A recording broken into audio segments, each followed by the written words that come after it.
Bismillahirrahmanirrahim. Assalamualaikum. Salam sejahtera tuan-tuan dan perempuan yang saya hormati sekalian.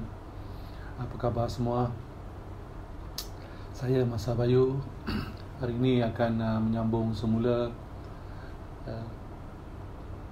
pengupasan ataupun program pencerahan akhir zaman yang mana saya tidak dapat lakukan semalam, ya, minta maaf kepada yang menanti kerana saya cuba buat tetapi ada beberapa perkara yang terpaksa saya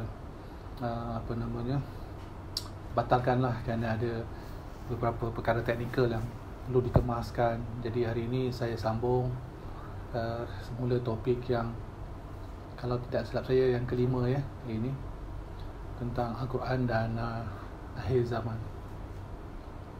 Tuan-tuan dan perempuan, saya dah jelaskan di dalam topik-topik yang sebelum ini tentang bagaimana kita nak faham tentang hukum Al-Quran, ya, tentang adab Al-Quran, ya, tentang disiplin Al-Quran. Jadi hari ini saya akan sambung tentang halangan kepada mereka yang ingin mempraktikkan Al-Quran di akhir zaman. Ada 4 golongan ataupun 4 kelompok yang akan menjadi tentangan besar kepada kita, ya, tuan-tuan dan perempuan umat Islam ni. Di akhir zaman ini kita kena bersabarlah, ya, kerana banyak sangat perlu bersabar.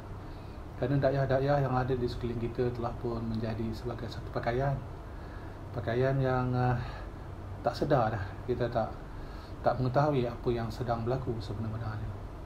Macam mana pakaian saya hari inilah, ya, nampak lain macam kan Masa Bayu? Pakai baju Melayu lagi, siap ada butang, ada butang. Jadi hari ini saya pakai baju Melayu warna biru. Biasa pakai kot, jadi hari ini pakai baju Melayu, tuan-tuan dan perempuan. Dan itulah pakaian yang perlu kita murnikan. Kita orang Melayu, pakailah baju Melayu, ya. Kalau kita orang Melayu yang tidak menjaga pakaian kita guna pakaian orang lain, macam mana budaya kita, bagaimana bangsa kita hilanglah, ya. Dan cantik kalau kita pakai baju Melayu, ke mana pergi pun kemas, ya. Jadi tuan-tuan dan perempuan, kisah ataupun topik hari ini akan meliputi 4 perkara sebagaimana yang saya katakan tadi. Jadi sebelum tu, bagaimana dengan topik-topik yang sebelum ini? Dah faham, ya? Dah jelas, ya? Jadi tak perlu lagi lah saya nak kupas-kupas lagi. Yang dah sudah-sudah, yang dah lepas tu boleh tuan-tuan dan perempuan layari sendiri, ya, fahamkan sendiri, tengokkan sendiri apa yang boleh diperbaiki, dibuat kajian-kajian untuk pelaksanaan hidup kita nanti. Tuan-tuan dan perempuan, bila kita bercerita tentang pelaksanaan Al-Quran, sebagaimana yang telah saya nyatakan dalam video-video yang terdahulu, pasti akan ada halangan. Kerana itulah tujuan dan juga tugas iblis. Dia nak kita jauh daripada Al-Quran. Jadi pasti iblis akan melakukan tindakan-tindakan, membuat sesuatu yang akan menjauhkan kita daripada Al-Quran. Kalau iblis tu dia satu je, tuan-tuan dan perempuan, dia sendiri. Manusia ramai, ya. Ada berbilion manusia hari ini. Jadi untuk dia melaksanakan tanggungjawab dia perlukan bantuan. Dia perlukan pembantu-pembantu dia, yang mana pembantu-pembantu ini telah saya pecahkan kepada 4 golongan, 4 kelompok, yang mana bertujuan untuk memesongkan kita daripada Al-Quran, menjauhkan kita daripada Al-Quran. Jadi bersedia, ya, tuan-tuan dan perempuan. Masa Bayu nak bercakap lemah sikit dah, lemah lembut sikit, ya, kerana bercerita terlalu tegas, keras, nanti rasa tak selesa. Jadi hari ini Masa Bayu dengan baju Melayu nak bercakap dengan bahasa Melayu yang tenang, ya, bahasa Melayu yang boleh mengembalikan kita kepada rasa harmoni. Kerana cerita tentang 4 kelompok ataupun 4 halangan ini berat sebenarnya. Sangat-sangat berat untuk saya merungkai ataupun berkongsi dengan tuan-tuan dan perempuan, kerana dia melibatkan ramai pihak. 4 kelompok ni ramai pihak dia yang dah ada di sekeliling kita. Cuma sekali lagi saya ingin berpesan kepada tuan-tuan dan perempuan, jangan hukum, ya. Jangan menghukum sesiapa yang kita lihat sekeliling. Inilah orang yang Palmasu Bayu cakap, Inilah orangnya yang Palma Sabayu katakan, bukan atas tujuan saya untuk menghukum, tujuan saya untuk kita sendiri, diri sendiri, supaya dapat kita kenali siapa musuh-musuh kita. Lalu daripada situ kita hindarilah mereka, jangan berbalah dengan mereka, kerana itu memang sikap mereka. Tetapi kita memilih jalan kita. Apakah jalan yang kita pilih? Jalan Islam. Walaupun mereka mungkin menyatakan mereka adalah golongan Islam, mereka adalah kumpulan Islam, mereka adalah penegak Islam, tetapi dalam aspek ini tadi, saya ingin memberikan tuan-tuan dan perempuan pencerahan untuk mengenal pasti. Jangan kita tersilap menilai kelompok yang bertopengkan Islam, bertopengkan kepada perkara-perkara yang akan menyebabkan kita rasa tunduk, kerana mereka kelihatan memiliki ciri-ciri yang tak perlu diragukan. Maka untuk itu tuan-tuan dan perempuan, memudahkan keadaan, saya pecahkan dengan mengikut peringkat, mengikut kelompok dia tertentu. Namun begitu, sebagaimana yang telah saya nyatakan tadi, jangan tuan-tuan dan perempuan menuding sesiapa ya. Ini untuk keilmuan, untuk pelajaran, untuk ilmiah ya. Jadi ada 4 golongan, yang mana golongan yang pertama yang akan menjadi penghalang besar kepada perjalanan mereka yang ingin melaksanakan kehidupan dengan berteraskan kepada Al-Quran, Sunnah baginda Rasulullah sallallahu alaihi wasallam, yakni Islam, adalah datangnya daripada kelompok pemerintah ya. Jadi pemerintah ataupun mereka yang menjadi pemimpin adalah kelompok yang pertama yang perlu dihadapi oleh mereka-mereka yang ingin melaksanakan kehidupan berdasarkan kepada Al-Quran di akhir zaman. Jadi jangan salah faham di sini ya. Maksud saya pemerintah adalah mereka-mereka yang telah pun diberikan peranan untuk menjadi pemimpin kepada masyarakat. Jadi daripada situ, kepimpinan ataupun pemerintah-pemerintah, kerajaan-kerajaan yang ada akan menjadi sebagai satu halangan yang besar sekiranya mereka tidak mempraktikkan semua corak pemerintahan atau pentadbiran itu berdasarkan kepada Al-Quran, dan mereka pula menjadi suatu kuasa yang besar, kuasa yang telah menentukan hala tuju kepada masyarakat. Maka itu menjadi halangan yang sangat besar tuan-tuan dan puan. Halangan kepada mereka-mereka yang ingin berjalan pada jalan Allah, pada jalan Rasulullah. Maka ia akan menghadapi tantangan, kerana mempraktikkan kehidupan itu dengan sedemikian akan ada beberapa faktor yang perlu kita ambil kira. Itu yang telah saya jelaskan dahulu di dalam suatu sesi perbincangan tentang Imam Mahdi ya. Saya beritahu bahawa di dalam corak untuk kita melihat konsep pemerintahan yang akan ada dalam 3 konsep, iaitu konsep pemerintahan sosialis ya, demokrasi ya, monarki. Maka ini yang akan menjadi sebagai satu halangan yang besar kepada pelaksanaan Al-Quran. Kerana sebagaimana yang telah saya nyatakan, begitu banyak sangat konsep-konsep pentadbiran pemerintahan itu berdasarkan kepada kekuasaan mutlak, kepada yang memerintah, maka yang diperintah itu kena turut, walaupun perkara itu tidak diberikan dengan fakta, tetapi ianya dijadikan sebagai satu fakta yang menyebabkan kita sebagai rakyat, kita kena ikut. Kita tidak boleh menentang pemerintah atas dasar suka-suka tuan-tuan dan puan-puan. Cuma kadang-kadang dalam konsep pemerintahan ini tadi, ataupun dalam konsep yang pertama yang menjadi halangan, mereka telah mewujudkan suatu dokongan ataupun satu undang-undang yang mana dia akan menghalang daripada proses perkembangan keilmuan yang memberikan kita ruang untuk mula melaksanakan kehidupan berteraskan kepada Al-Quran. Jadi tak ada cara ke kita nak keluar daripada masalah ini? Macam mana sebenarnya? Maka kita lihat dalam sejarah yang berlaku kepada baginda Rasulullah SAW ya, tuan-tuan dan puan-puan. Baginda juga menghadapi tantangan daripada pemerintah pada saat beliau membawa ataupun membawa perjalanan Islam, sehingga saat berlakunya hijrah dan baginda telah pun membina ataupun membuat satu pentadbiran kerajaan yang baru sebagai pemerintah. yang berlandaskan kepada Al-Quran 100%.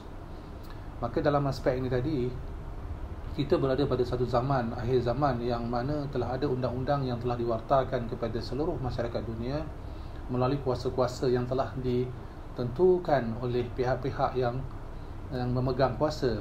Contohnya dalam peringkat dunia kita ada United Nations, kita ada kerajaan-kerajaan bagi setiap negara, kita ada pemimpin-pemimpin dalam bentuk monarki, dalam bentuk demokrasi, dan ada juga dalam bentuk sosialis seperti mana komunis, yang mana bukan boleh kita terus langgar begitu, menuding jari begitu, tetapi kita kena menerima perjalanan itu sebagai proses kebijaksanaan bagaimana kita nak laksanakan kehidupan kita. Maka sebab itu tuan-tuan dan puan-puan, saya selalu menjelaskan Islam itu adalah tauladan. Islam itu bukan atas perkataan. Jadi kurangkan bercakap, lakukanlah tindakan-tindakan yang tidak melanggar undang-undang yang telah mereka letakkan, tetapi dalam masa yang sama kita telah pun mempraktikkan proses-proses kehidupan yang berteraskan Al-Quran, dan daripada situ biarlah segala pelaksanaan ataupun tauladan kita itu menjadi perkataan kita di dalam suasana pemerintahan yang penuh dengan kawalan-kawalan kepada tertegaknya Islam secara sepenuhnya. Kenapa saya kata begitu? Kerana akhirnya nanti pemerintahan yang mutlak adalah pemerintahan yang berdasarkan kepada Al-Quran dan Sunnah. Al-Quran yang tidak boleh dinafikan. Cuma dalam keadaan hari ini, perbezaan pendapat di kalangan pemerintah-pemerintah telah pun memberikan suatu impak besar kepada pelaksanaan hidup di dalam melaksanakan kehidupan berteraskan kepada Al-Quran. Kerana mereka telah mewujudkan bahagian-bahagian tertentu, unit-unit tertentu yang dikatakan akan mentadbir atas urusan agama atau urusan kepercayaan masing-masing. Jadi ini telah pun diwartakan, telah pun menjadi sebagai suatu perkara yang ada setengah tempat, setengah negara, ia telah pun dijadikan sebagai satu kanun yang tidak boleh ditolak. Dia berbanding dengan beberapa negara yang tidak ada berteraskan kepada kehidupan agama, maka mereka lebih terbuka, kerajaan-kerajaan sedemikian, pemerintah-pemerintah sedemikian lebih terbuka untuk mana-mana pihak untuk melakukan, mengamalkan apa juga kepercayaan masing-masing. Yang itu adalah suatu ruang untuk kita, jika kita ingin melaksanakan pelaksanaan Al-Quran, maka kita kena berada di tempat sedemikian. Kita kena mencari ruang di mana tidak adanya pemerintahan yang berteraskan agama, kerana apabila kita berada di akhir zaman, agama itu tidak lagi bersamaan dengan apa yang telah dibawa oleh junjungan besar kita Nabi Muhammad SAW. Ini adalah kenyataan saya yang saya bertanggungjawab atas perkara tersebut berdasarkan kajian, bukan untuk menentang mana-mana pemerintahan ataupun mana-mana pihak. Cuma untuk saya jelaskan, begitulah proses penentangan akan berlaku lebih kepada negara-negara yang telah pun memiliki dasar-dasar kepercayaan masing-masing secara ketat. Contohnya di negara berkonflik selalunya adalah negara-negara yang adanya meletakkan kepercayaan itu di dalam pentadbiran masing-masing. Jadi persoalan kepercayaan akhirnya menjadi sebagai satu sebab kenapa berlakunya konflik. Maka untuk itu tuan-tuan dan puan-puan, kepimpinan bagi negara-negara yang ada di dunia hari ini dalam bentuk monarki ke dalam bentuk pemerintahan secara demokrasi dan sebagainya akan menjadi sebagai satu halangan yang besar kepada mana-mana pihak yang ingin melaksanakan proses keilmuan pelaksanaan Al-Quran. Itu yang pertama tuan-tuan dan puan-puan. Yang keduanya adalah berbalik kepada halangan kepada ilmuwan. Ilmuwan dunia akan menjadi tentangan besar kepada mereka-mereka yang ingin melaksanakan Al-Quran di dalam fasa kehidupannya. Maksud saya di sini,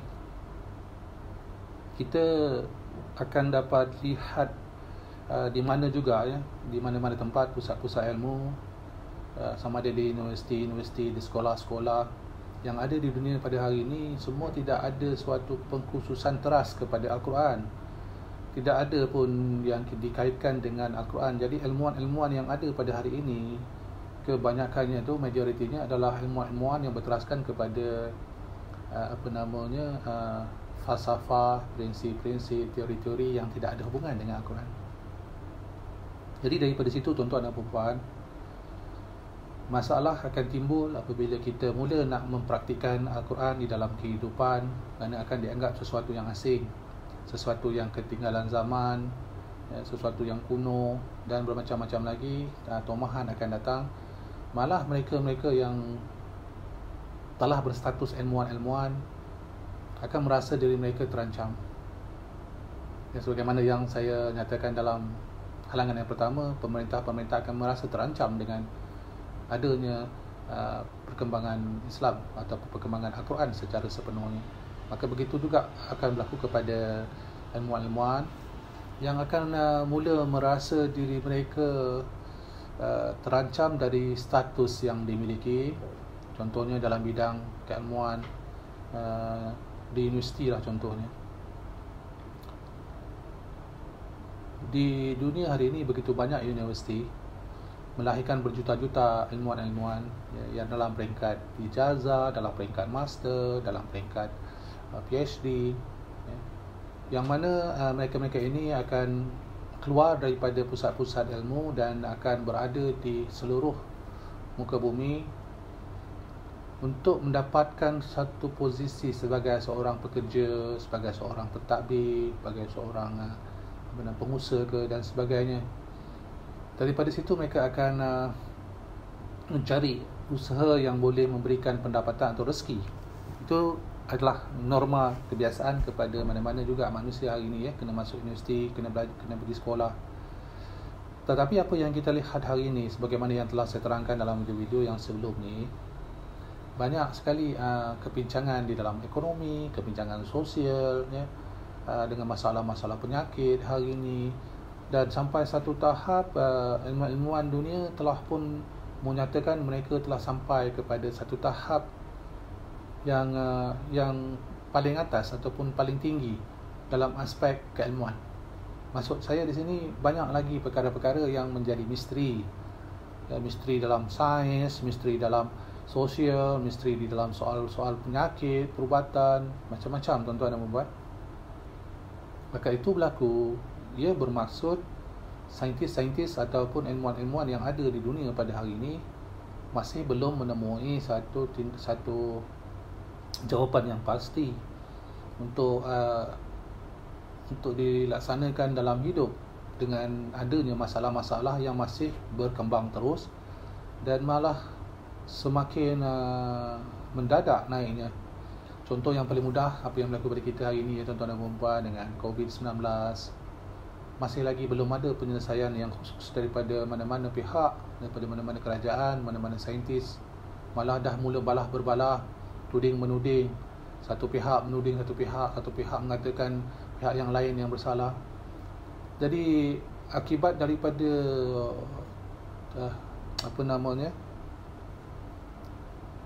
akibat daripada tiadanya solusi ataupun maklumat yang jelas kenapa berlakunya COVID-19, dia telah membangunkan rasa tak senang di antara satu sama lain. Di mana ini juga berbalik kepada ilmuwan. Sepatutnya ilmuwan telah pun dapat memberikan solusi, dapat memberikan jawapan, telah dapat pun memberikan satu pernyataan yang tepat, bukan samar-samar ataupun kadang-kadang agak-agak, tetapi sepatutnya telah pun memberikan jawapan dengan pasti. COVID-19 ini masalah dia dan ini cara dia, kita kena selesaikan. Contohnya begitu. Namun sampai hari ini belum ada tuan-tuan dan puan yang kita faham. Ini contohlah yang saya ambil. Itu menunjukkan fakta bahawa ilmuwan zaman ini telah sampai kepada ceiling, dah tak boleh buat apa-apa. Dah tak mampu melakukan apa-apa. Maka di sini datang kepentingan kita untuk mula mencari sumber yang sebenar-benarnya yang boleh memberikan jawapan. Maka sumber yang boleh memberikan jawapan sebenar-benarnya kepada perkara, contohnya COVID-19, adalah Al-Quran. Jadi apabila contohlah tuan, salah seorang daripada pendengar ataupun penonton YouTube ni dapat solusi daripada Al-Quran tentang masalah COVID-19, maka apa yang tuan-tuan buat, tuan-tuan buat akan mula menjelaskan kepada umum. Oh, saya dah menemui COVID-19, caranya. kita telah pun menemui kaedahnya, pasti akan ditolak, pasti akan dipandang ringan, pasti akan dipandang rendah. Kerana apa? Kerana dominan ilmuwan tu dah jadi sebagai satu paksi kepada semua orang. Kalau contoh saya sendirilah, saya nyatakan saya dah ada solusi kepada COVID-19. Saya dah nampak dah, saya ada jalan dia, saya ada secara saintifik saya bagikan. Contoh ini contoh oh, ini cara saintifik dia, ini unsur dia, ini pola dia, ini cara perkembangan dia, ini cara kita nak menghalang dia, ini cara kita menangkis ataupun memastikan dia jadi neutral. Tetapi kerana perkataan itu, saya akan ditanya kembali oleh mereka, dapat daripada mana? Saya kata saya dapat daripada alam teologi. Alam teologi itu apa? Alam teologi itu daripada Al-Quran. Jadi bila sebut situ, mereka akan berpaling. Kerana apabila itu berlaku, dan persoalannya bukan kerana apa yang saya katakan itu salah atau betul, walaupun saya bagi solusi sekalipun, saya bagi formula sekalipun yang membuktikan boleh selesai masalah, ilmuwan-ilmuwan ini tidak akan terima, tuan-tuan dan puan-puan. Kerana yang akan terima adalah masyarakat awam yang menanti solusi, macam tuan-tuan dan puan-puan. Tetapi kepada ilmuwan-ilmuwan, mereka tidak akan mahu menerima walaupun benar sekalipun apa yang saya sampaikan contohnya. Kenapa? Kalau itu berlaku, mereka akan merasa diri mereka tidak lagi diperlukan. Maka daripada situ datanglah sifat-sifat yang saya katakan sebelum-sebelumnya lah.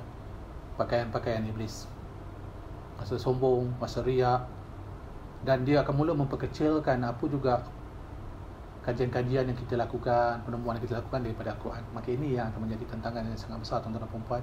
Mereka akan merasa terancam. Dan apabila merasa terancam, mereka akan mula mengeluarkan dayah-dayah yang tertentu, kisah-kisah yang akan sebenarnya tidak masuk akal. Tetapi kerana mereka ini berpaut dengan pemerintah, itu yang saya masukkan tadi. Pertama adalah pemerintah. Mereka akan berpaut dengan pemerintah. Jadi pemerintah memerlukan ilmuwan-ilmuwan zaman ini, dan ilmuwan-ilmuwan zaman ini perlukan pemerintah untuk menjaga kepentingan mereka. Jadi dua-dua pihak ini saling menjaga kepentingan masing-masing. Maka sebab itu, jika kita melakukan sesuatu, mereka akan tanya, dah dapat iktiraf daripada mana kerajaan? Dapat iktiraf daripada mana universiti? Iktiraf daripada mana pusat? Mereka akan tanya macam tu, tuan-tuan dan puan-puan. Sedangkan realitinya, yang mereka suruh kita iktiraf, dapat iktiraf daripada nama-nama universiti tersohor ataupun mana-mana jabatan yang tersohor, hakikatnya yang dia suruh rujuk tu sendiri pun tak ada jawapan lagi. Nampak tak, tuan-tuan dan puan-puan? Kenapa saya cakap macam ni? Sebab saya menempuh suasana begini, tuan-tuan dan puan-puan, bila saya pergi ke mana-mana di universiti-universiti dunia. Bukan di Malaysia saja. Malaysia tu saya tak nak cerita lah, nanti menyinggung banyak perasaan. Saya nak bercerita tentang kisah saya di luar negara. Saya menghadapi begini, tuan-tuan dan puan-puan. Sampai satu tahap dalam satu majlis tu, saya di satu seminar, yang seminar antarabangsa. Bila mereka bertanya dengan saya, dia kata, ni dah buat clinical test belum? Ini dah ada buat ujian yang khusus tak? Siapa yang iktiraf? Badan mana yang iktiraf? WHO dah iktiraf ke? Ini contoh, saya bagi contoh. Bolehkah tunjuk kat mana dia punya proses itu berlaku, macam mana ianya boleh berlaku, dari negara mana yang dah gunakan, pihak mana yang dah iktiraf. Soalan-soalan itu akan sampai. Sedangkan perkara itu masih dalam peringkat penyataan, baru saya beritahu. Dan tentangannya sangat besar, luar biasa. Jadi saya diam dulu. Dah lepas tu saya bertanya dengan mereka semua. Kata, tuan-tuan yang hadir pada hari ini, tuan-tuan dan puan-puan yang hadir pada hari ini dalam majlis ini, tujuan kita berada di dalam majlis ini adalah untuk tujuan ilmiah, tujuan untuk kita berdiskusi, mencari solusi. Tuan-tuan dan puan-puan semua saintis-saintis, ilmuwan-ilmuwan, academician. Adakah itu terasnya untuk kita menyalahkan ataupun kita nak mencari solusi atas masalah yang sedia ada? Jadi saya beritahu pada mereka, saya bercakap berdasarkan kepada hasil. Kerana saya telah mendapatkan hasil-hasil secara jelas tentang apa yang saya buat, saya lakukan, telah pun mendapatkan hasil yang jelas, tangible, nampak. Saya bukan bercerita sesuatu yang tidak nampak, tetapi dah nampak jelas, ada hasil dia. Kenapa nak mempertikaikan cara sedangkan hasil dah ada? Kerana mereka tidak tahu cara yang saya bangunkan, tuan-tuan dan puan-puan. Jadi mereka bertanya dengan saya, habis tu kalau kami nak tahu macam mana? Yang bertanya tu profesor, yang bertanya tu ada darjat tinggi dalam akademik. Saya beritahu pada beliau, walaupun Prof memiliki 10 PhD sekalipun, dah berpuluh tahun mengajar sekalipun, kena belajar balik semula apa yang ada dalam apa yang saya bangunkan. Itu contoh Mana saya kena turun balik semula, belajar balik semula lah. Ya, saya cakap kena belajar semula. Alam teologi kena belajar balik semula. Cara dia macam mana, disiplin dia macam mana, semua kena ubah. Dan dia kata dia kata dah tahap-tahap macam ni, dah duduk sebagai profesor, takkan kita nak turun. Ini lihat tuan-tuan dan puan-puan. Maka itulah halangan-halangan yang akan kita tempuhi lah. Kerana yang menghalang tu bukan orang biasa, ya, bukan orang awam. Orang awam nakkan jawapan, orang sakit nakkan ubat. Tapi adakah mereka-mereka yang selama ini menjadi rujukan kepada orang awam itu sanggup tak dia tunduk? Mampu tak dia tunduk kepada kebenaran? Ini yang akan menjadi persoalan dalam perkara yang kedua, halangan kepada mereka-mereka yang nak mempraktikan Al-Quran. Jadi bila saya sebut itu datangnya daripada Al-Quran, ini adalah hasil daripada kajian saya tentang Al-Quran. Sebagaimana saya cerita yang sebelum ni, waktu saya di Iran, dijemput oleh kerajaan Iran, saya dihadapan dengan tak kurang 20, 30, 40 orang profesor, presiden universiti yang ada di Iran waktu itu. Mereka bertanya soalan yang sama. Saya katakan semua datang daripada Al-Quran. Mereka kata saya sendiri ada jabatan fakulti khas mengkaji Al-Quran. Kita ada student PhD, tapi tak jumpa pun macam mana yang Masa Bayu jumpa. Jadi adakah tak jumpa tu bermakna sesuatu yang salah, ataupun cara mencari itu yang kita tak fahami, cara kita melihat Al-Quran tu tak fahami. Jadi ini yang saya nak maksudkan. Ilmuwan akan merasa dalam suasana terancam lah, senang cerita, dengan adanya mereka-mereka yang kembali kepada Al-Quran di dalam proses kehidupan akhir zaman. Jadi tuan-tuan dan puan-puan, untuk itu kita kena sedia diri untuk kita mula bertanya pada diri kita, adakah ilmuwan-ilmuwan yang ada di sekeliling kita hari ini sesuai lagi, tak sesuai kita rujuk. Tanyalah. Ya, saya bukan nak menghukum siapa, tapi tanya, tapis dengan Al-Quran.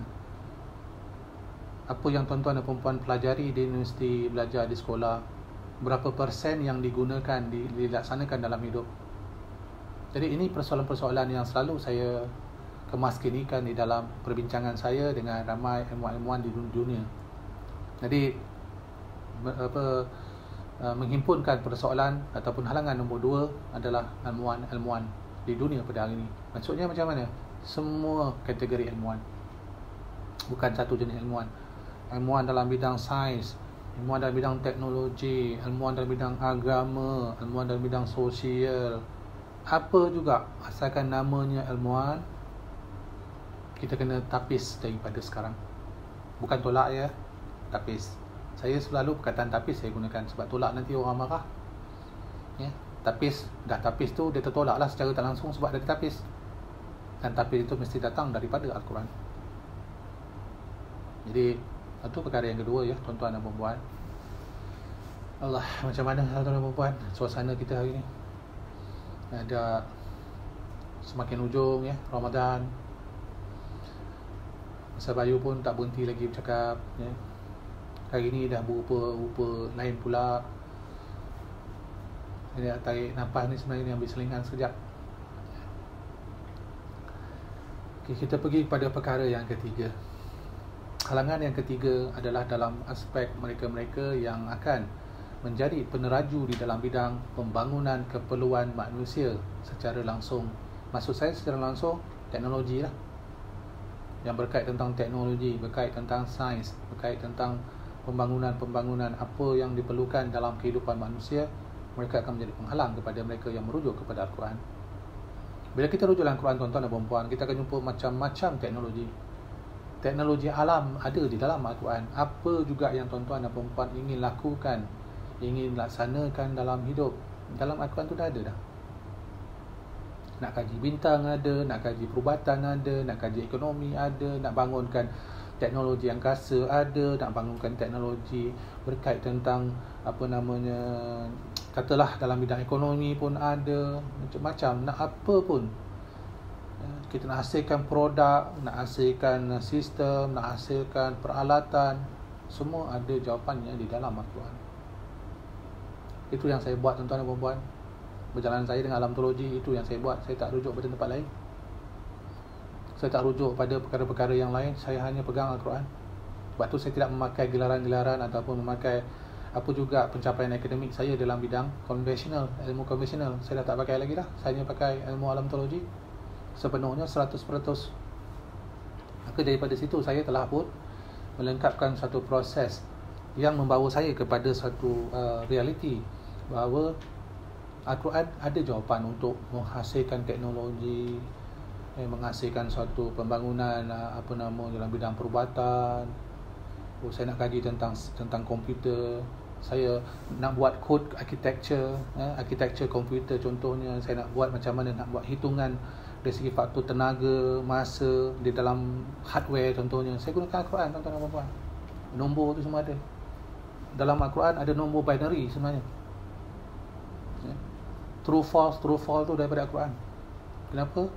Dalam Al-Quran dah dijelaskan ada 2 faktor saja berpasang-pasang. Maka nombor tu ada 2, 1 dengan 0, ya dan tidak, yes no, yes no. Akur engkar, artinya halal haram. Maka itu berbalik kepada 1010.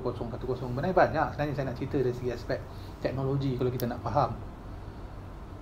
Tetapi apabila kita mula lihat dunia hari ini, banyak sangat teknologi yang berlaku pembaziran. Dalam arti kata lain, dia akan ada defect, dia akan ada satu kaedah yang dinamakan probability theory. Try and error. Dia tak sebut try and good. Try error. Kenapa try error? Kalau try yes good, try good tu okey sekejap lagi. Tapi dia dah terang-terang beritahu try error. Setiap kali kita cuba ada error. Jadi untuk kita siapkan suatu proses yang betul, yang tepat, mungkin 1000 kali error, 1000 kali kesilapan atau 10,000 kali kesilapan. Macam kisah tentang pesawat, mereka yang bina pesawat. Jadi orang yang pertama buat error, orang yang kedua buat error, buat ketiga error. Akhirnya teknik itu dikembangkan daripada error tadi. Jangan buat teknik ni error, buat teknik yang satu lagi. Itu namanya probability theory. Kemudian daripada situ try error dah 1000 kali. Akhirnya orang yang 1000, yang ke 1000 ni cuma betulkan satu nombor je. Satu je nombor dia tukar. Daripada nombor 10 dia tukar nombor 9. Elok je. Terus jadi. Bila jadi, maka orang akan angkat dia penemu kepada teknologi penerbangan. Padahal dia ambil try error dah berapa ribu manusia sebelum tu, ilmuwan sebelum tu. Maka konsep diterima adalah yang terakhir dialah orang yang benar. Dekat ini yang berlaku di dalam konsep teknologi hari ini. Try error. Jadi apa isu di dalam try error ni, tuan-tuan dan puan-puan? Bila try error, satu error tu ambil 1 minit. Kalau 1000 dah ada 1000 minit. Kalau buat tu, proses tu, error dia 1 jam. Kalau ada 1000 kali error, berapa jam? Maka kita telah pun sebenarnya kehilangan masa, faktor masa yang sebenarnya tak patut berlaku jika kita merujuk kepada Al-Quran. Bila kita merujuk kepada Al-Quran, dah tak ada try error dah, tuan-tuan. Semua fact and figure. Rujuk Al-Quran, dia akan berikan kita apa yang perlu kita buat, bagaimana kita nak buat, di mana kita kena buat, macam mana kita nak buat, formula apa yang kita nak lakukan. Semua ada. Tidak ada try error. Dalam Al-Quran tidak ada try and error. Dalam Al-Quran adalah faktor yes, tidak ada faktor no. Benar, membenarkan atas apa yang ada, yang nak kita laksanakan. Maka apakah kaitan secara langsung dengan persoalan teknologi? Kerana try error lah akhirnya telah mengeluarkan belanja yang begitu besar atas perkara-perkara yang error. Maka daripada perbelanjaan dia untuk hasilkan satu teknik, mungkin dia berbelanja sebanyak 10 juta ringgit. Research dia 10 juta ringgit. Ini projek yang kecil-kecil, yang besar-besar lagi besar lah. 10 juta ringgit. Tetapi dalam 10 juta ringgit itu, berapa kali error yang dia lakukan? Maka ditolak itu berdasarkan statistik, the most ataupun yang paling jelas error tu dia akan pergi by changes 3% sahaja. 3% statistik menunjukkan bahawa daripada setiap kali error try tu hanya 3% saja yang akan mendapatkan jawapan yang lengkapkan kepada error tadi. Jadi kalau kita sebut 1 juta atau 10 juta tadi, ataupun kita sebut mudah 1 juta, hanya 3% saja nilai yang sebenarnya. Yang lain 97% adalah waste, merugikan. Jadi bayangkan tuan-tuan dan puan-puan, teknologi hari ini berdasarkan kepada try and error. Bila itu berlaku, akan banyak kebincangan di dalam teknologi yang wujud pada hari ini. Dan lepas itu pula, dia menjadi teknologi yang hanya dimiliki oleh orang-orang tertentu, kelompok-kelompok tertentu, golongan-golongan tertentu. Orang ni, kelompok ni adalah pembina teknologi. Kelompok yang lain, pembeli hasil daripada pembina teknologi. Macam kita lah. Sebut saja teknologi, teknologi barat yang paling hebat, paling canggih. Sebut teknologi, teknologi daripada Amerika. Sekarang ni ialah daripada Jepun, contohnya negara-negara maju. Kan Korea dah mula, Asia dah mula menguasai. Tetapi kita tidak melihat itu sebagai satu faktor kesemua. Maksud saya, semua orang dapat dengan nilai yang sepatutnya. Kerana yang lain-lain tu hanya jadi pembeli saja, customer saja. Teknologi hari ini, ilmuwan-ilmuwan ataupun saintis-saintis hari ini mewujudkan satu dominant factor kepada penguasaan teknologi kepada kelompok-kelompok yang tertentu. Apabila tuan-tuan dan puan-puan telah pun menjadi pihak ataupun jadi saintis-saintis Islam, mereka akan tergugat. Kerana saintis-saintis Islam bukan kelompok-kelompok, tetapi saintis-saintis Islam membangunkan teknologi untuk semua masyarakat. Tidak ada yang tertinggal dan tidak lagi berteraskan kepada penguasaan mana-mana pihak. Tak ada lagi tuan-tuan dan puan-puan. Tidak ada lagi negara-negara yang lebih canggih daripada negara-negara yang lain kerana dia ada teknologi yang lebih canggih. Tak ada. Semua akan menjadi negara-negara yang mempunyai bahagian masing-masing berdasarkan kapasiti masing-masing. Kerana ini akan menyebabkan wujudnya penguncupan jurang-jurang di antara kaya dengan yang miskin. Dengan cara begini, teknologi-teknologi akan mula dikembangkan atas kelestarian alam semesta. Bukan hanya untuk manusia, tetapi alam semesta juga akan mula berkembang dengan harmoni. Maka apabila kita lihat dari segi aspek ini, tuan-tuan dan puan-puan, akan lahirlah teknologi-teknologi baru, industri-industri baru, pembangunan sistem-sistem, peralatan-peralatan, mesin-mesin yang baru. Maka saintis-saintis hari ini, ahli-ahli teknologi hari ini, negara-negara yang mana ada penguasaan teknologi tidak akan senang tuan-tuan dan puan-puan. Mereka akan menghalang, mereka akan mencari jalan meremeh-remehkan, menghina, bertomahan sudut sains lah, sains tak masuk akal lah, sains tak betul lah, macam-macam akan dilabelkan kepada saintis-saintis Al-Quran. Tuan-tuan dan perempuan akan dilabelkan gila, tuan-tuan dan perempuan akan gilakan sesat, tuan-tuan dan perempuan yang mula nak menjadikan diri sebagai saintis yang berteraskan kepada Al-Quran akan ditentang habis-habisan, malah mungkin akan dicederakan, kerana mereka juga akhirnya akan bergabung dengan yang nombor 2, dengan yang pertama, iaitu teknologi-teknologis ni akan bergabung dengan ilmuwan-ilmuwan yang akan membantu mereka dan disokong penuh oleh pemerintah-pemerintah yang ada di dunia. Maka tiga-tiga ini telah pun menjadi satu di dalam agenda untuk menghentikan apa juga usaha tuan-tuan dan puan-puan sebenarnya nanti. Jadi tuan-tuan dan puan-puan, bukan mudah ya. Kerana teknologi hari ini macam-macam. Teknologi sosial media, teknologi berkait tentang IT. Tu bila saya dululah, ni kisah saya lah ya tuan-tuan dan puan-puan. Saya bila bangunkan teknologi yang berkait tentang pesawat, saya dulu bila bangunkan avionic system, saya bangunkan satu komponen untuk pesawat penerbangan, pesawat kecil pesawat ringan, dinamakan training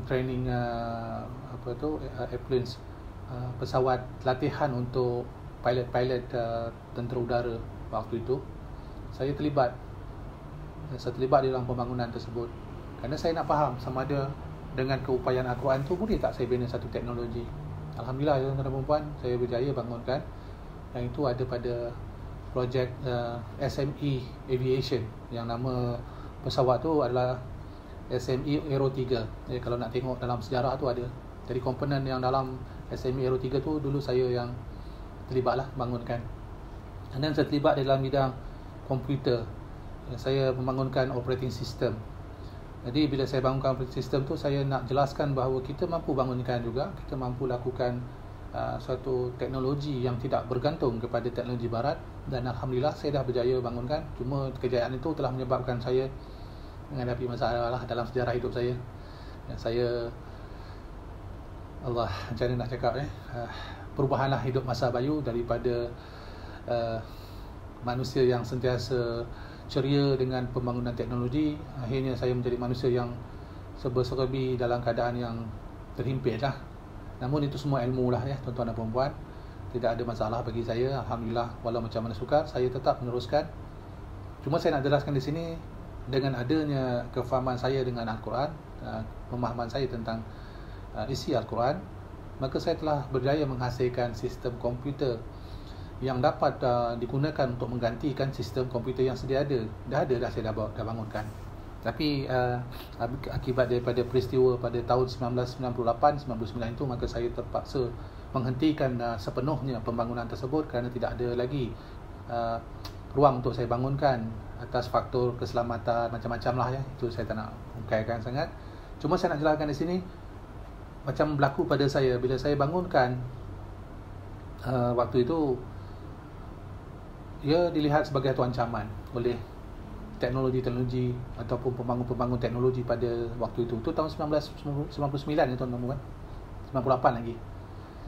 Jadi saya dikatakan akan mengancam sistem yang sedia ada, sebab saya dah terang-terang dapat bangunkan operating system yang boleh beroperasi tanpa menggunakan Microsoft, tanpa menggunakan Unix, tanpa menggunakan yang lain-lain. Jadi bayangkan saya bangunkan satu teknologi yang boleh membangunkan berbagai perkara.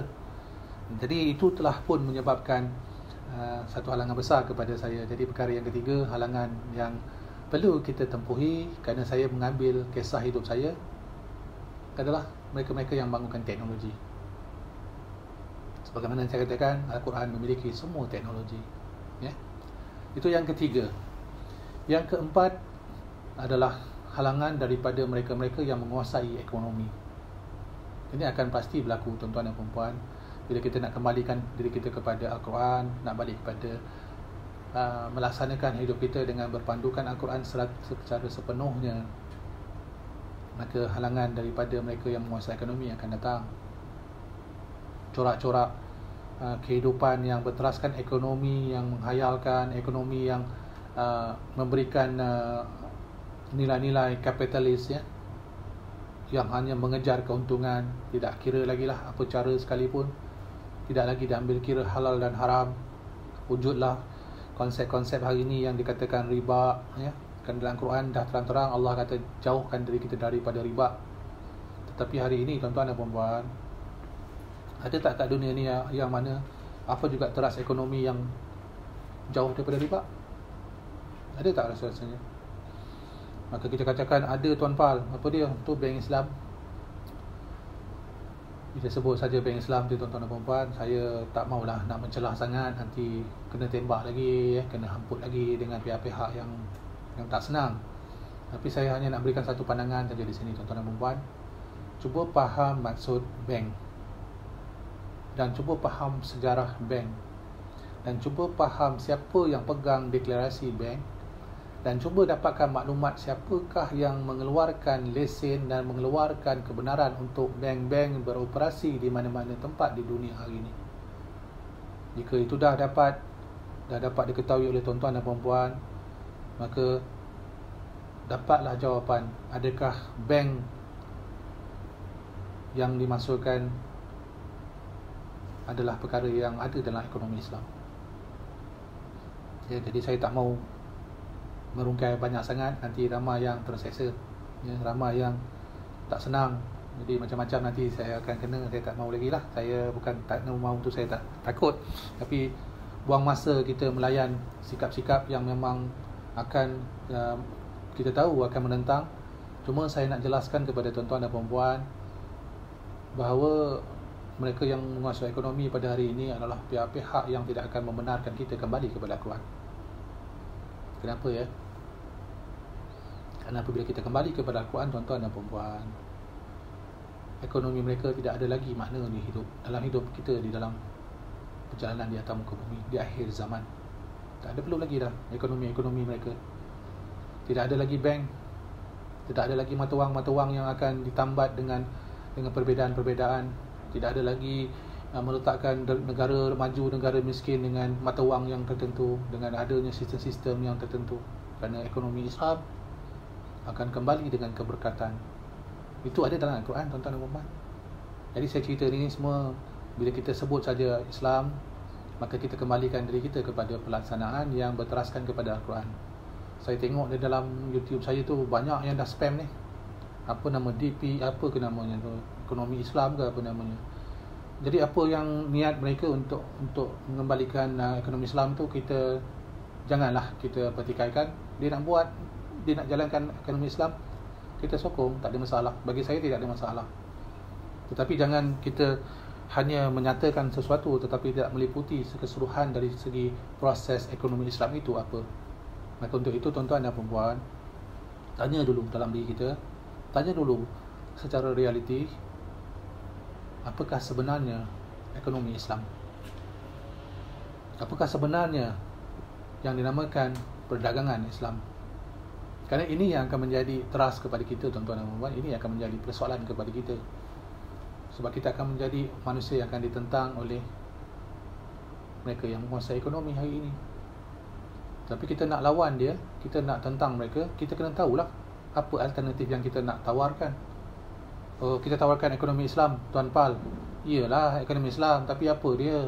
Berikanlah butiran-butiran dia ekonomi Islam tu macam mana. Berikan dia punya susu galur dia, apa prinsip dari segi apa, macam mana jual belinya, macam mana konsep dia, macam mana pelarasan dia, dari segi hukum dia, disiplin dia, semua tu kena ada secara ilmiah, secara teratur, tersusun. Jangan kita sebut ekonomi Islam, kita sekarang ni kami beli barang tak pakai bank lah Tuan Pal, maka itu adalah ekonomi Islam. Bukan macam tu. Kita kena meliputi semua sekali. Sebab tu saya kata rujuk dalam Quran, dah ada semua tu. Sebab tu saya bila mengkaji Al-Quran, bila saya bangunkan segala macam pembangunan, termasuk dalam aspek ekonomi, saya merungkai, saya melihat practicality ekonomi Islam itu mesti universal. Ingat ya, saya katakan sebelum ni, Islam tu universal, Al-Quran itu universal. Maka apabila kita sebut saja universal, ekonomi itu mesti universal. Islam itu mesti, ekonomi Islam mesti universal. Tak boleh kepada satu pihak. Mesti ada jalan dia, mesti ada caranya. Maka bentangkan terlebih dahulu, baru kita dapat meletakkan posisi kita untuk melalui proses yang ada pada hari ini, pada zaman ni. Di mana tantangan kita yang keempat adalah mereka-mereka yang menguasai ekonomi. Tuan-tuan dan puan-puan, saya nak sentuh sedikit lah ya tentang kisah-kisah ekonomi ini. Yang ada di dunia pada hari ini 100% ya tuan-tuan dan puan-puan, 100% berdasarkan kajian daripada saya adalah tertakluk kepada sistem kewangan dunia. Maka apa juga bentuk ekonomi yang kita masukkan apabila kita mula melibatkan jual beli, transaksi-transaksi tertentu, maka kita tidak dapat bebas lepas diri kita daripada terikat dengan sistem yang sedia ada.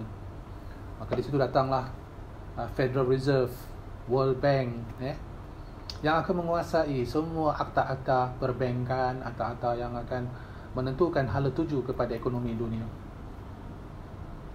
Maka di situ datangnya Rothschild family, datangnya Rockefeller, datangnya Illuminati, datangnya Freemason, datangnya lah berbagai pihak yang saling bergantung di antara satu sama lain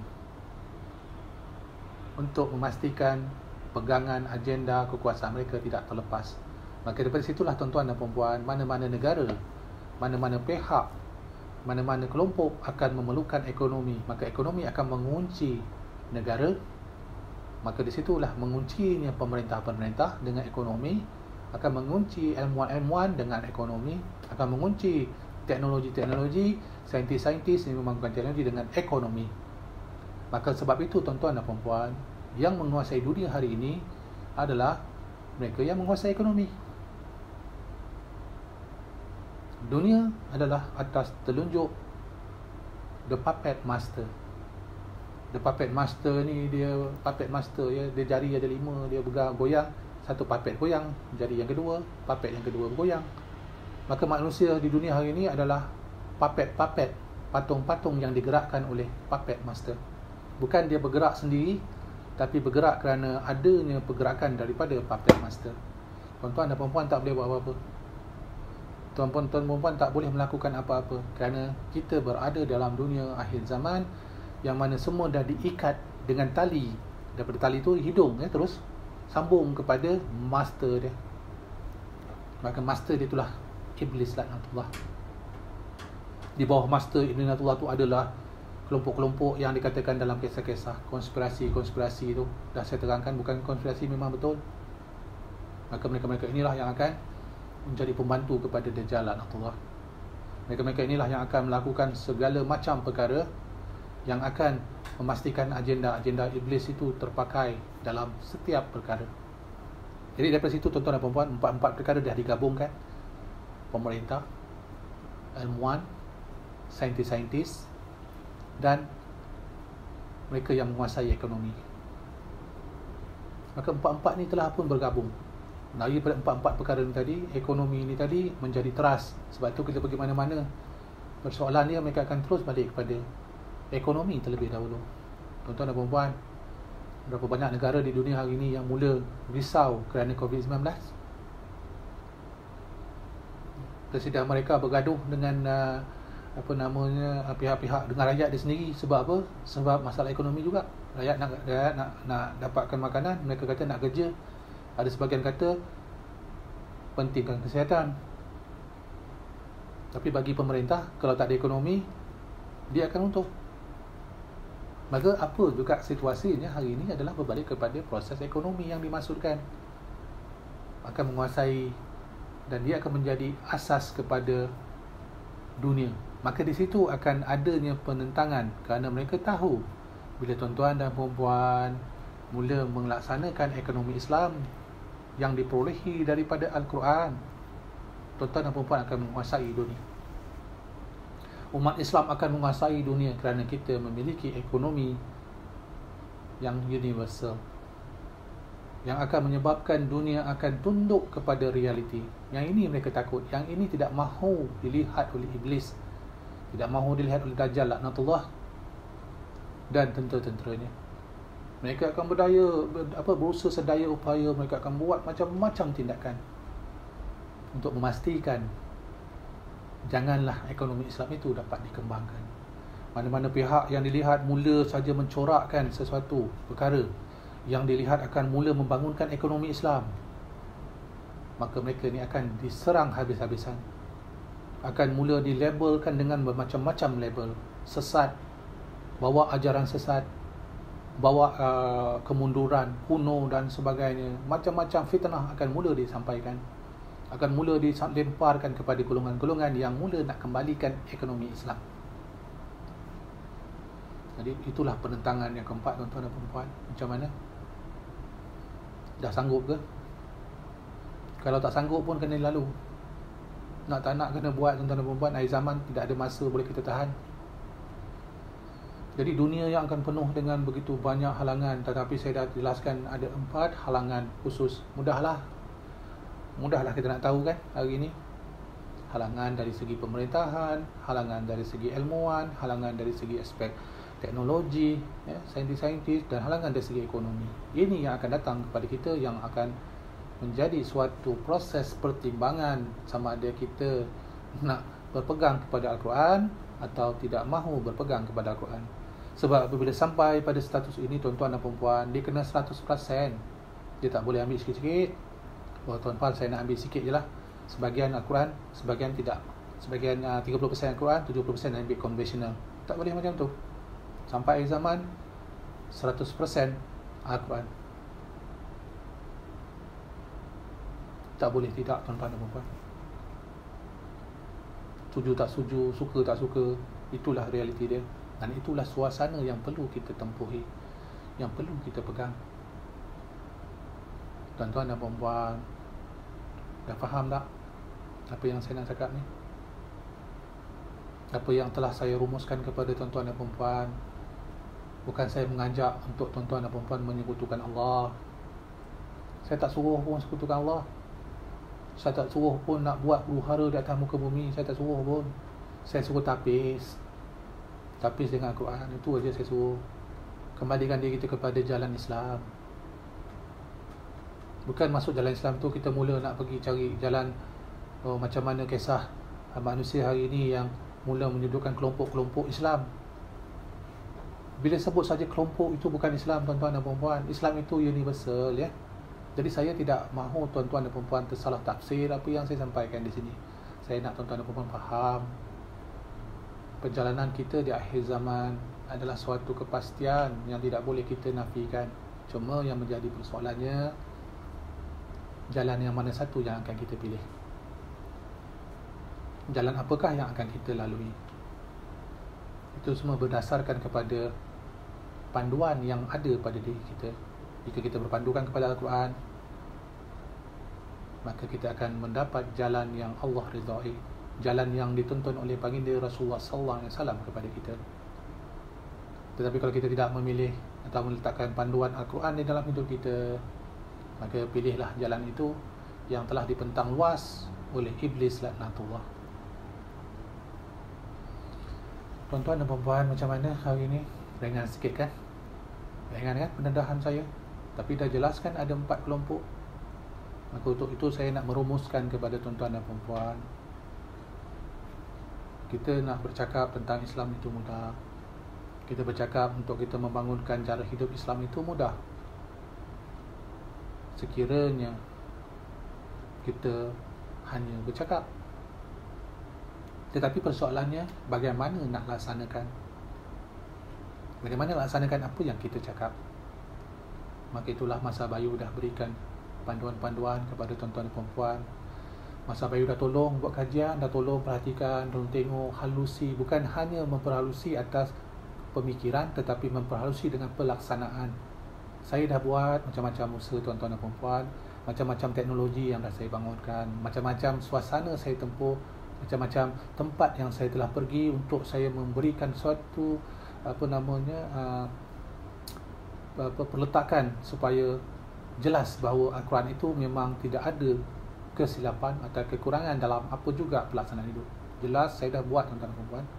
Dan daripada situ saya telah pun lengkapkan dengan susunan dia. Maka saya telah pun memudahkan tuan-tuan dan puan-puan dengan susunan yang sebegini. Hukum Al-Quran saya dah susunkan. Adab Al-Quran saya dah susunkan. Hari ini saya cerita pula tentang halangan-halangan yang 4 juga saya dah berikan. Apa lagi yang tak cukup untuk tuan-tuan dan puan-puan melakukan dalam diri masing-masing. Tidak lagi perlu teraba-raba, tidak perlu lagi saya susahlah tuan-puan nak baca Al-Quran. Bacalah Al-Quran. Saya dah berikan panduan, saya dah berikan apa yang sepatutnya untuk kita faham, ya tuan-tuan dan puan-puan. Jadi untuk itu saya, Masa Bayu ingin sekali lagi mengajak tuan-tuan dan puan-puan, ingin menyatakan kepada tuan-tuan dan puan-puan bahawa realitinya akhir zaman adalah proses yang memerlukan kita bergerak dengan Al-Quran. Maka apabila kita mula meletakkan diri kita kepada keesaan kepada Allah, keesaan kepada junjungan besar kita yang membawa Al-Quran kepada kita, kebenaran keesaan Allah daripada junjungan besar kita Nabi Muhammad SAW, maka bersedialah tuan-tuan dan puan-puan, kerana tidak beriman seseorang itu selagi dianya tidak diuji. Maka ujian yang datang kepada kita di akhir zaman adalah ujian yang tidak akan kita tempuhi, dan sedang kita tempuhi, dan sedang kita lalui. Maka tuan-tuan dan puan-puan buatlah pilihan. Maka janganlah tersalah pilih, tapi janganlah memilih kekerasan. Pilihlah ketegasan dan carilah jalan, merujuklah Al-Quran.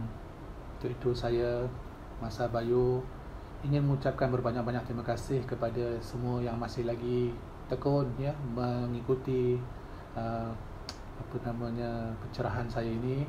InsyaAllah mudah-mudahan kita dipanjangkan usia, kita diberikan kekuatan ya. Dan janganlah risau tuan-tuan dan puan-puan, apabila kita berlindung kepada Allah Subhanahu Wa Taala, maka hakikatnya tuan-tuan dan puan-puan, ingatlah sesungguhnya pemerintah sebesar-besar pemerintah alam semesta adalah Allah Subhanahu Wa Taala. Ilmu yang ada kepada semua makhluk adalah datangnya daripada Allah Subhanahu Wa Taala. Apa juga perkara yang dinamakan teknologi itu adalah susunan daripada Allah Subhanahu Wa Taala. Dan Allah lah yang menurunkan rezeki, memberi rezeki kepada sekalian makhluk. Bukannya makhluk yang mendapatkan rezeki dengan sendirinya. Maka apabila kita pegang kepada Allah, empat halangan tersebut bukanlah suatu masalah. Kita berjalan, kita akan membawa keluarga kita, membawa sahabat-sahabat kita berhimpun dengan menegakkan kalimah Allah Subhanahu Wa Taala di atas muka bumi, memakmurkan muka bumi, kerana yakinlah kebatilan akan pergi dengan sendirinya. Sampailah masa untuk kebenaran, untuk meletakkan hakiki bahawa Allah itu segala-galanya atas setiap perkara.